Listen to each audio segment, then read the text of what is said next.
I'm down here at Kaizen Education Services, and we are going to talk to Samantha, the founder, and learn all about how they're empowering brains and lives to thrive. These guys are doing amazing things with kids that have ADHD, so those kids can understand themselves and thrive in this world. Stay tuned, check us out, don't miss an episode. This stuff's powerful.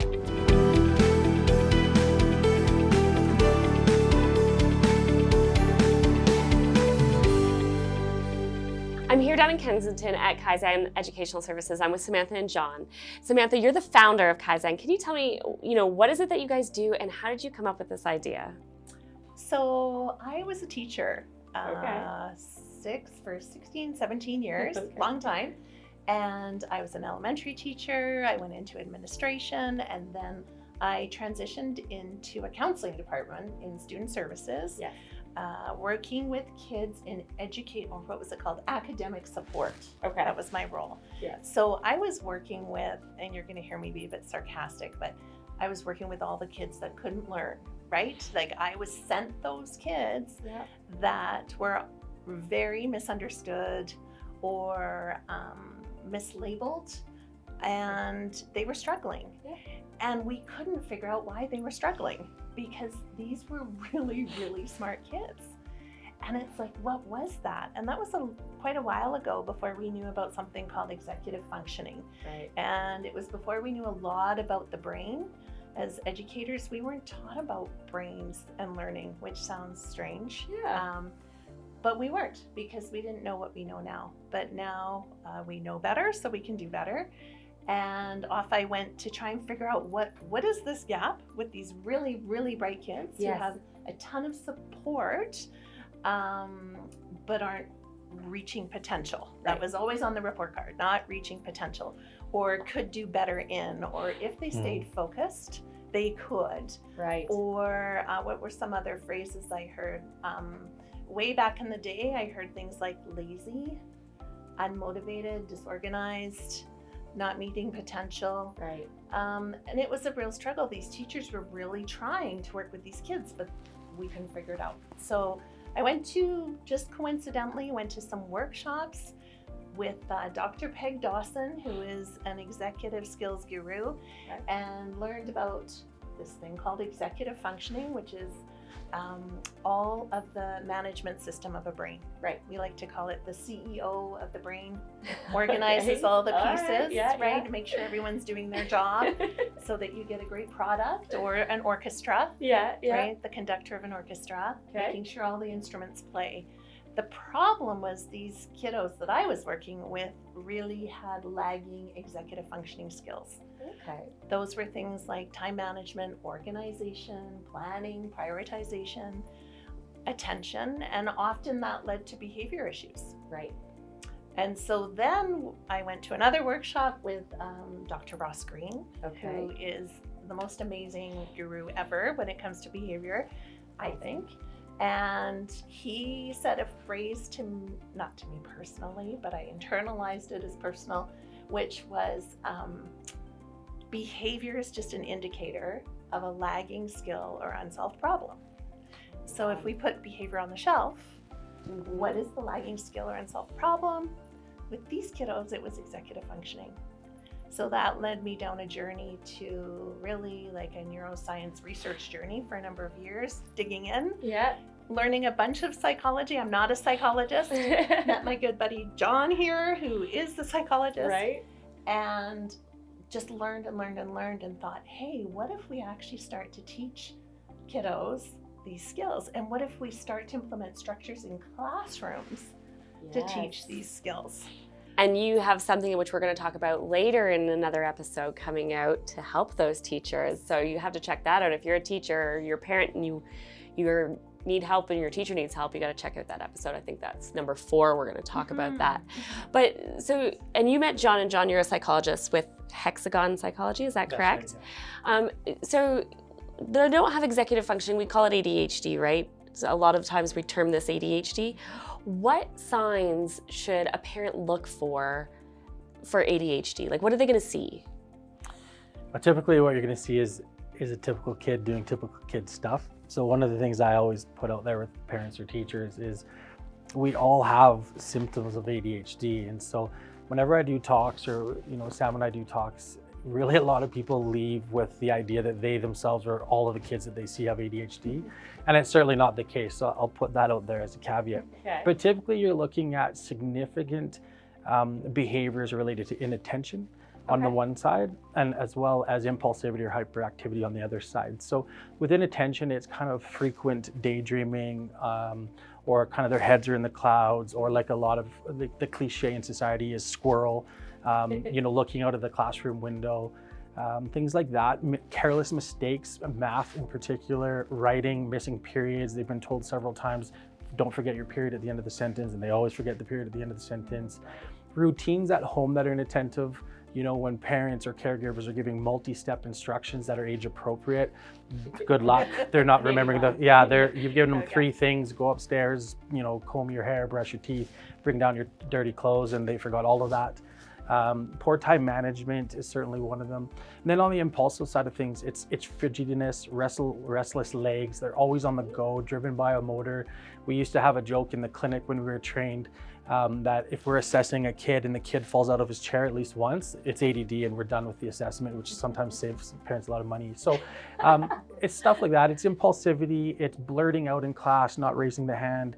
It's also stuff like, for those of you that are moms, the kids that are like, mom, mom, mom, mom, and just not realizing that mom or teacher are not responding, and not being able to adjust their behavioral strategy of, maybe I'll be quiet, raise my hand, and the teacher might call on me. Right. Or maybe if I'm quiet, my mom's gonna answer me. So things like that are indicators to maybe take a look at potential ADHD. But again, that's true of all kids. So we have to be careful of the TikTok videos and the Facebook videos that we watch, and then we go out and label, or think that we label kids with ADHD. Okay, I have a couple follow-up questions to this. Is it a spectrum, or is it an on-off switch? Like, you either have it or you don't, or is it like you have it, you can function and you're okay, or you have it and you're struggling to function within society's bounds? My opinion on that, it's interesting. That's an interesting question. So I would say it is a bit of a spectrum. You can have mild, moderate, and kind of severe. I think on any given day, we all have ADHD. We certainly all have lagging executive functioning skills. Show me someone who's tired, they have symptoms of ADHD. So show me someone who's stressed, they have symptoms of ADHD. So I do think it's a bit of a spectrum, but the key component here that a lot of people miss is it's not about the symptoms. We can all have symptoms and function fine, or within reason of fine. It's about the functional impairment that those symptoms are causing. So that's really when we're diagnosing or formally diagnosing. We're looking at symptoms, yes, but we're looking at functional impairment, and also trying to rule out other factors that could be contributing to the same type of symptomology. And that's really how you get a diagnosis of ADHD. It's more complicated than I think what people think. Yeah. And to do a good ADHD assessment, you're doing a complete child assessment and an environmental assessment as well.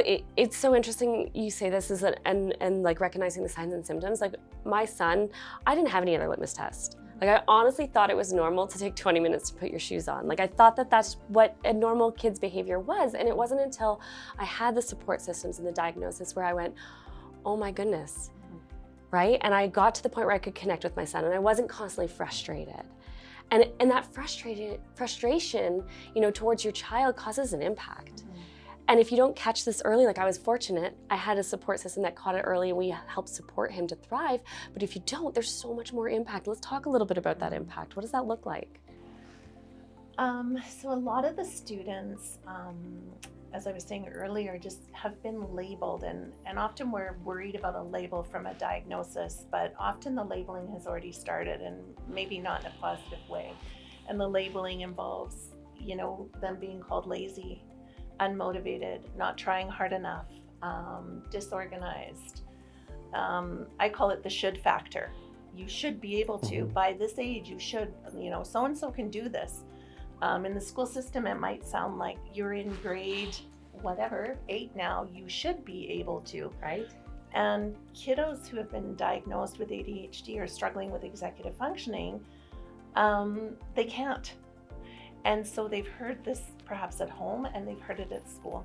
So from a mental health perspective, by the time they get to us, we're often looking at anxiety, depression. That's where at certain levels we refer out for support as well. Yeah. But we also look at executive functioning coaching almost as a mental health intervention nowadays in this age of information overload. Yep. Kids are being inundated, parents are inundated, we're all inundated. Right. And so it's teaching those skills of filtering out and really focusing in on those coping strategies in life so that we can be, yes, successful in school, but more importantly in life. Like once you leave that scaffolding and you get into university and you start a career, you know, we say from the classroom to the boardroom. Yes. We just happen to catch them right now.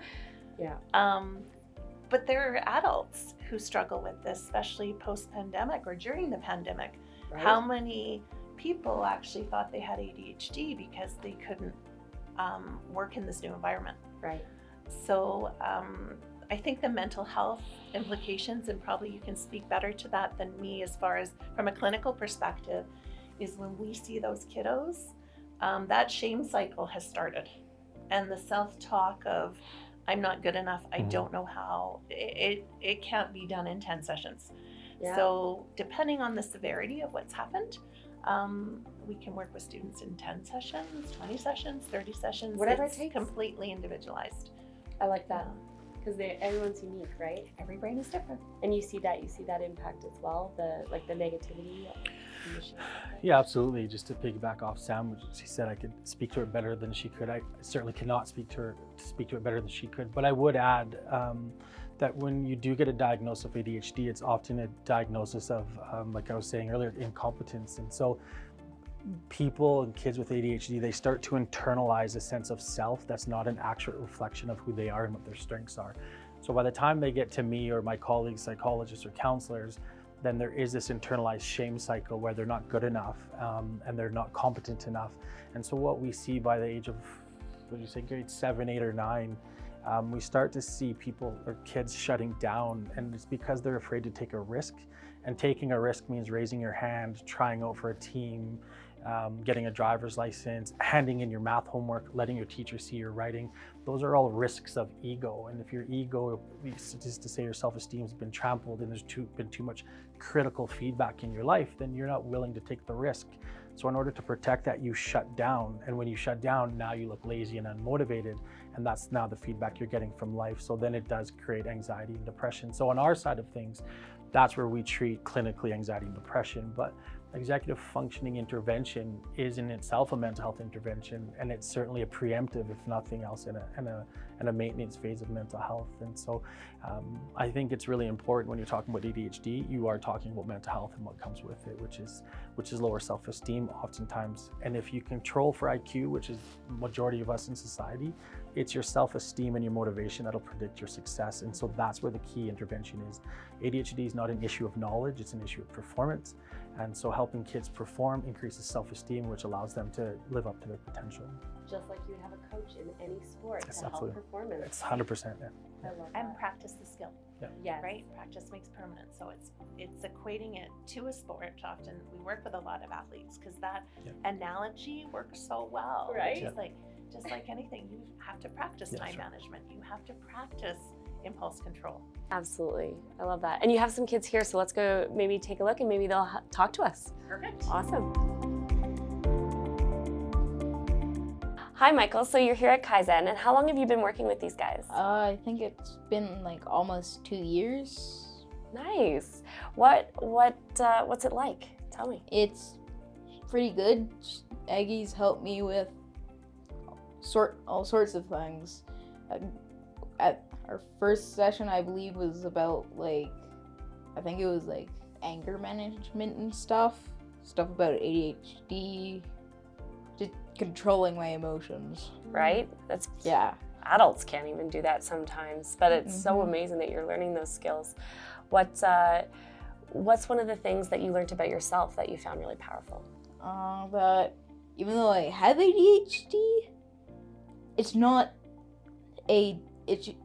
shouldn't really be labeled a disorder. More of something that's just a bit different from other people. Right.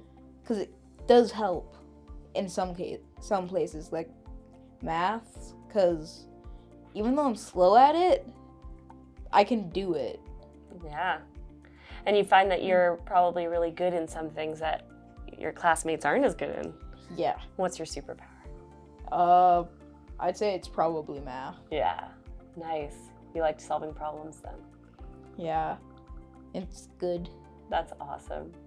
And you enjoy coming here with Eggy, and you get to do things like this. Yes. Right? And foosball. And foosball. Foosball. Oh, we'll have to check out the foosball. Awesome. Do you win? Yes. Okay. By a lot. Eggy needs to up her foosball game, is what I hear. Awesome. He's my strongest competitor. Okay. Practice makes Yeah. permanent, Yes, Augie. We gotta exactly. get you in here. That's Practicing. right. That's right. So, how long do you spend here in a day? Like an hour with Eggy? Yeah, an hour. And how much foosball do you get to play? Like 15 minutes. Oh, that's a good sometimes ratio. less. Okay. More or less. More or less. Nice. And you don't work on homework here? Sometimes. Sometimes? Okay, you do. And you work on homework, but you also work on self-awareness? Self-awareness, yeah, stuff like that. Understanding the brain functions? Yes. Tell me about brain functions. How does it work?